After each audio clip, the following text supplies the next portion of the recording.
¿Cuáles son las nociones básicas de economía que todo el mundo debería saber? ¿Y por qué esta información no es divulgada en las escuelas y en los liceos? Y pareciese que fuera algo vedado solo para las personas que tienen poder. ¿Por qué los políticos y las instituciones educativas no se encargan de este tema? Dicen que si toda la riqueza que existe en el mundo se distribuyese en partes iguales entre todos los habitantes, en muy poco tiempo volvería a caer en manos de quienes tienen más dinero. Quiere decir entonces que hay un conocimiento que la gente debería saber para poder prosperar económicamente. Y vamos a ver de qué se trata de eso, ahora mismo. ¡Ya!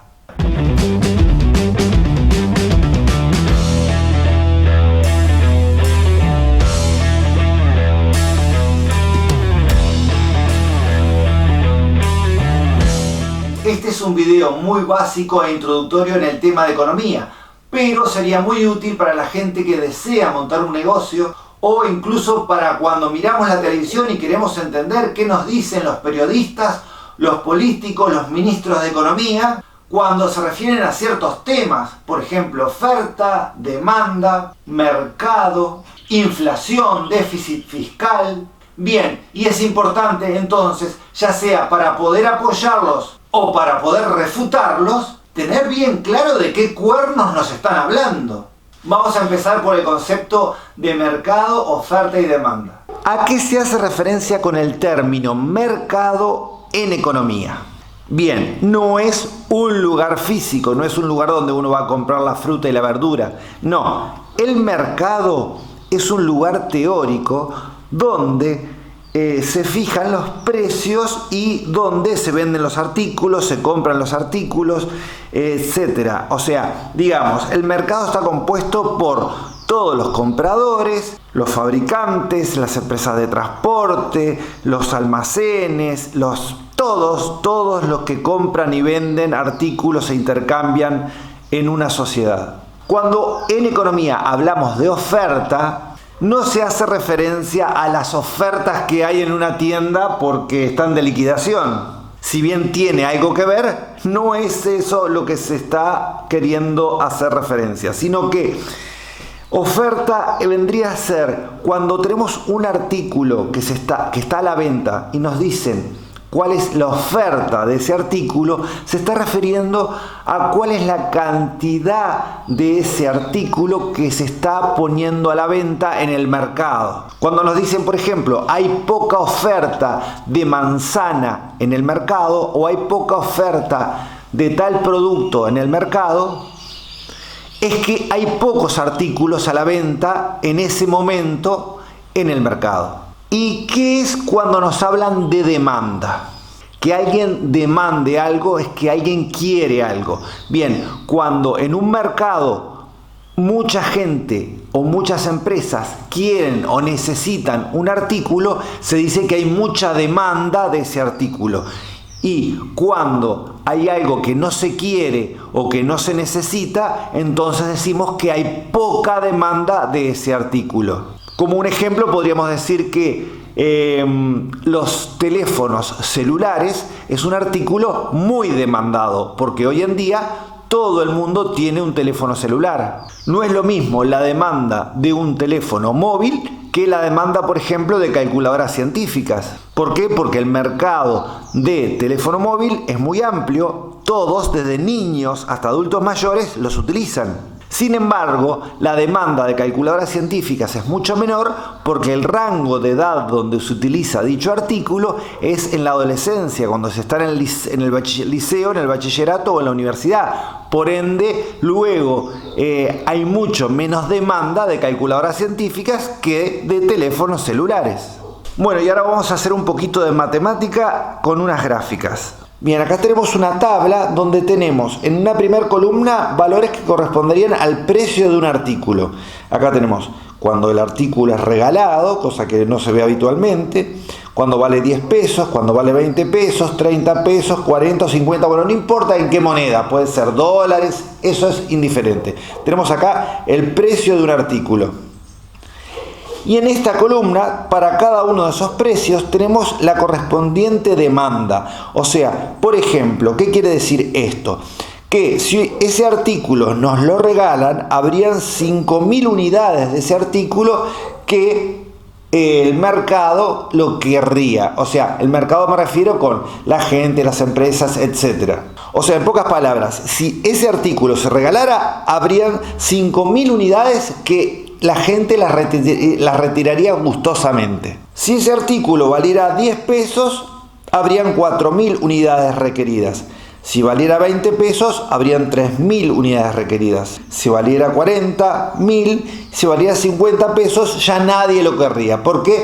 Porque todo el mercado supondría que ese precio sería excesivo de pagarse para que la gente lo quisiera. Por eso es que en ese caso la demanda sería cero.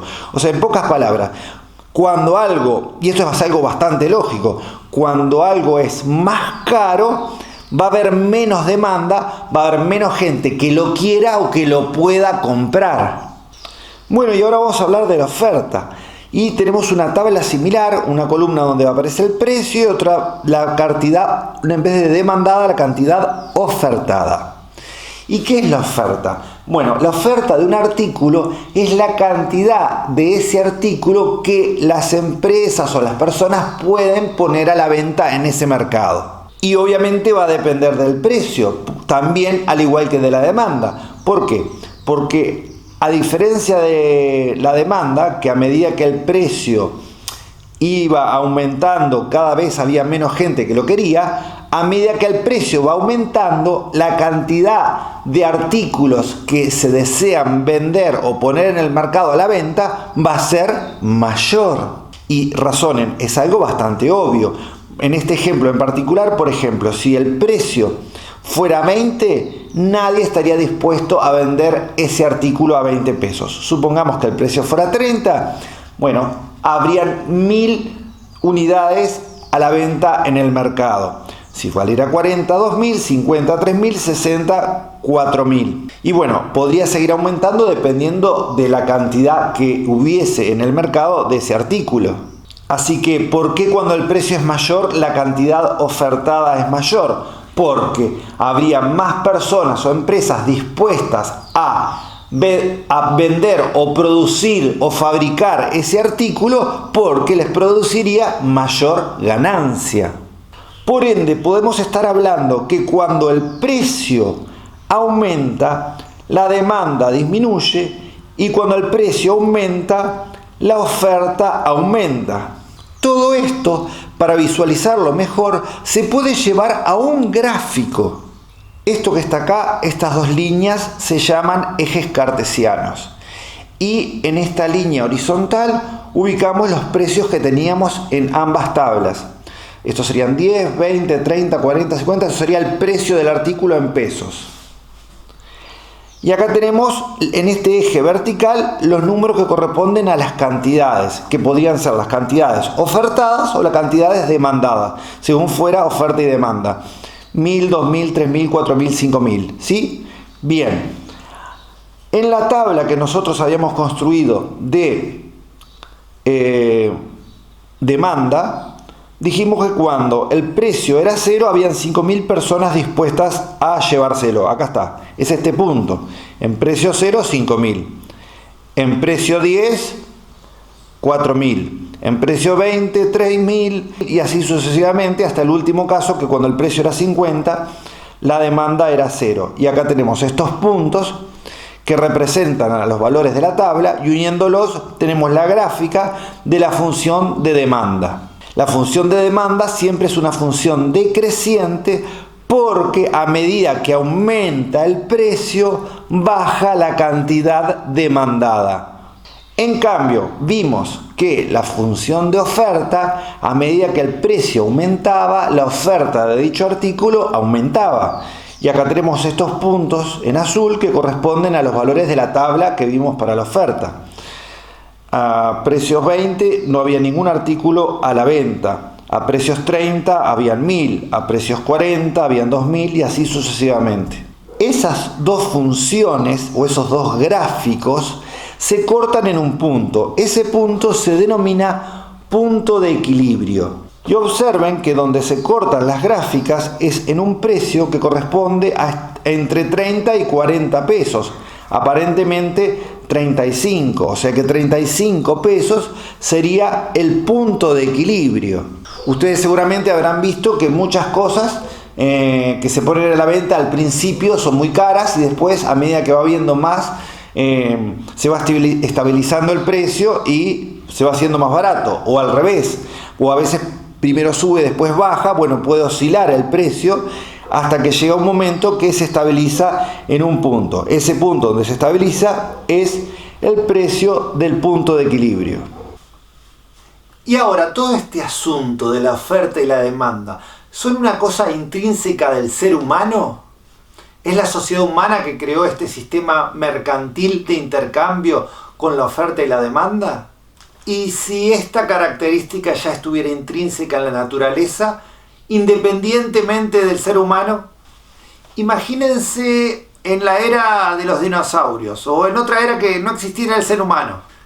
O sea, la única forma de intercambio con la naturaleza era consumir lo que estaba a mano y listo. Ante la escasez de un artículo, por ejemplo, supongamos una gran sequía, falta el agua, lo que hace que haya una demanda de agua más importante que en otras épocas, haría que los animales tengan que pagar un precio mayor por conseguir esa agua, porque el precio no es ninguna otra cosa más que el esfuerzo que tiene que hacer para obtener eso que quiere o necesita. Por ende, tiene que caminar más kilómetros o incluso tiene que pelear con otras especies para poder conseguirlo. Esto nos explica por qué un artículo escaso también es más caro. ¿Por qué el oro, además de que brilla, es más caro que el acero? Más allá de que es un metal que no se corroe fácilmente y es perdurable, también es escaso. O sea que no solamente la cantidad ofertada y la cantidad demandada están afectadas por el precio, sino que también la cantidad ofertada afecta al precio. Por eso es que algo muy escaso y requerido es más caro, como el caso del agua con los animales en la prehistoria. Una cosa que es extremadamente importante entonces a la hora de poner un negocio, no solamente tener ganas de fabricar algo, pensar en qué cosas necesita materiales, qué ayuda va a necesitar poniendo empleados. O sea que una cosa fundamental es que deba producir algo que sea necesitado o deseado. Si no, eso está destinado al fracaso. Y ahora, para profundizar un poquito más, vamos a ver algunos conceptos como los impuestos, la inflación. Obviamente que si quieren profundizar en este tipo de cosas pueden acceder a un canal de economía, que muchos los hay. Esto simplemente es asociar un poco de matemática con economía para introducirlos en un tema tan interesante. Bien, acá tenemos nuestra representación del mercado, acá tenemos a los consumidores, las empresas de transporte, las fábricas, prestadores de servicio privado, los almacenes, las pymes, las casas de crédito, los bancos. Acá tenemos la casa de la moneda o la casa de papel, donde se imprimen los billetes. Acá tenemos billetes que representan a la moneda del país en estudio. Y de este lado tenemos al Estado con el presidente, los ministros, los senadores y diputados, los ministerios, escuelas y liceos públicos, universidad pública, jubilaciones y pensiones, salud, bomberos, policía, ejército y otras empresas públicas de producción, por ejemplo, de combustible, electricidad, etc. Bueno, y estas monedas representaría el valor de esas empresas, o digamos los bienes que tienen esas empresas, locales, fábricas, maquinaria, vehículos de transporte, y también tenemos acá los bienes que tienen las personas físicas. Un país, para poder funcionar, debe de pagar en principio sueldos a sus empleados públicos, también mantener infraestructura vial, mantener la educación, la salud, etc. Y todo eso se logra a través de los impuestos. Y hay muchos tipos de impuestos, no vamos a hablar acá de todos los tipos, vamos a hablar algunos básicos. Los más básicos son el IVA, que cuando compramos un artículo cada cosa que compramos, una parte de esa va para el Estado, pero también los que fabrican tienen que pagar impuestos sobre el artículo que van a vender. También tienen que pagar sus leyes sociales o los impuestos para la jubilación de sus empleados. También deben de pagar impuesto a la renta por el valor de las propiedades que tienen. Entonces vamos a ver cómo el Estado se nutre de todo eso para poder luego distribuir en sus cosas que debe de pagar. Hay un tipo de impuesto indirecto que suele ser bastante agresivo, sobre todo sobre los que tienen menos, que es lo que le llamamos la inflación. Cuando en el mercado los precios de distintos artículos suben, cuando sube el valor del dólar, que es la moneda de referencia a nivel mundial, decimos que en ese país hay inflación. Y los motivos por los que se produce dicha inflación pueden ser varios, pero uno de los más relevantes es el siguiente. Con todo lo que recauda el Estado, debe de pagar a todos sus representantes, a sus ministros, a los empleados, a los que trabajan en las escuelas y liceos públicos, pagar las jubilaciones y pensiones, pagar a la salud, bueno, al ejército, a la policía, a los bomberos y mantener las empresas públicas que supuestamente deberían dar dinero al Estado. Que eso no siempre ocurre. Hay empresas que pueden ser exitosas y otras que no. Pero hay una diferencia importante que todo el mundo tiene que tener en cuenta de diferenciar entre una empresa privada y una empresa pública. Las empresas privadas, cuando les va mal, cuando no generan ingresos, van a algo que se llama a la quiebra. O sea, directamente no producen más, tienen que cerrar, lo que se llama van a la bancarrota, con las terribles consecuencias, el despido de los empleados, etc. Ocurre que eso puede pasar en una empresa estatal, pero es mucho más lento, ya que para poder llevar a la quiebra una empresa del Estado, primero igual es el mismo Estado que sigue financiándola durante muchos años mientras trata de ver si esa empresa se recupera. Hasta que, bueno, en algún momento, pumba, alguna de esas empresas desaparece. Pero el costo para la población es altísimo, porque los costos de pagar una empresa o de mantener una empresa que no produce ganancias se distribuyen entre toda la población. Otro fenómeno que vamos a manejar también, que ocurre muchas veces, es lo de los monopolios. A veces las empresas se fusionan y generan un monopolio. ¿Y qué cosa es eso?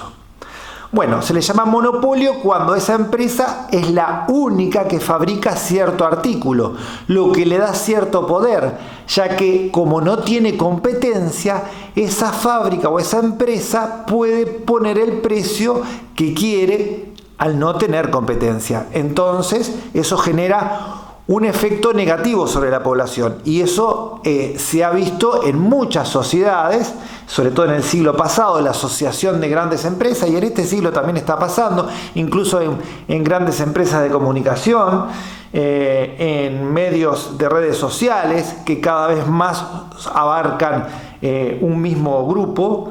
Y bueno, ese tipo de monopolios a veces no es tan benéfico porque recae sobre el control de un artículo específico. Por ejemplo, el control sobre los medios de comunicación, en el caso de algunas redes sociales, eso le da poder a esa red social y ese poder o esa información que luego la utiliza para venderla. En muchos países se regulan o hay leyes antimonopólicas y eso es lo que permite la libre competencia entre las empresas, que es lo que hace que los precios bajen. ¿Por qué? Porque compiten por obtener un producto mejor y a un costo más bajo, lo que beneficia a todos los usuarios de ese servicio o de ese artículo. Eso de los monopolios a veces no solo ocurre con empresas privadas, sino también con empresas públicas, y uno termina después pagando carísimo cosas como, por ejemplo, en mi país se paga muy caro el combustible porque, claro, no hay competencia. Al no haber competencia, al ser un solo el prestador del servicio, obviamente el costo puede ser tan alto como se puede. Pero volviendo al tema inflación, porque parece que nos estábamos yendo por las ramas. Estábamos hablando de la inflación, cuando los precios suben, cuando el valor de la moneda de referencia, que es el dólar, sube y todos los artículos cada vez nos salen más caros y el sueldo rinde cada vez menos. Dijimos que eso podía producir de muchas maneras, y una de las maneras por las que se suele producir es por la siguiente. El Estado, para poder mantener sus ministerios, sus empleados públicos, las empresas públicas, muchas veces no les alcanza por mala gestión o por etcétera, por distintos motivos. Bueno, no alcanza, y para poder cubrir eso necesita más dinero. Puede recurrir a un préstamo internacional, como muchas veces, eso se llama endeudamiento, o sea, se endeuda para poder cumplir con sus obligaciones. O si no, lo que puede hacer es simplemente recurrir a la Casa de la Moneda, que es imprimir billetes. O sea, liberar al mercado más efectivo que simplemente que si usted lo hiciera en su casa, iría preso. Bueno, en el Estado obviamente es legal, por lo tanto ahí va, imprimen billetes y esos billetes se incorporan al mercado. Con esos billetes pueden pagarse sueldos, prestaciones y una cantidad de cosas, jubilaciones, etcétera, o incluso planes, si es necesario en momentos de crisis hay que incorporar planes. Lo que incorporar planes lleva a incorporar más ministerios, o sea, más empleados, más carga estatal, y bueno, imprimiendo billetes logramos pagar y dejar contentos a todos. Bueno, eso de dejar contentos a todos puede ser que por unos instantes, porque ocurre lo siguiente, y acá volvemos a hablar de oferta y demanda. ¿Qué habíamos dicho al principio del video? Que cuando algo era escaso en el mercado o en la naturaleza, vale más, y cuando algo abunda, vale menos. Bueno, cuando se imprimen billetes, lo que se hacen es, en un principio, poder pagar todas las prestaciones necesarias, pero al aumentar la cantidad de algo, en este caso la cantidad de billetes, por las leyes naturales de la oferta y la demanda, baja su valor. Y como la gente cobra su sueldo en la moneda de su país, al subir los precios de los artículos debido a la inflación, en realidad está cobrando cada mes que pasa un sueldo inferior. O sea, el impuesto más agresivo es la inflación generada por la impresión de efectivo. Bien, obviamente que esto que yo estoy haciendo es un video muy genérico, no se adecua de repente a todos los contextos de todo el mundo. La realidad es muy diferente en distintas naciones, y pueden dejar en la caja de comentarios qué es lo que pasa en sus países y decirme cuál es su realidad. Bueno amigos, espero les haya gustado, nos vemos en el siguiente, bye bye.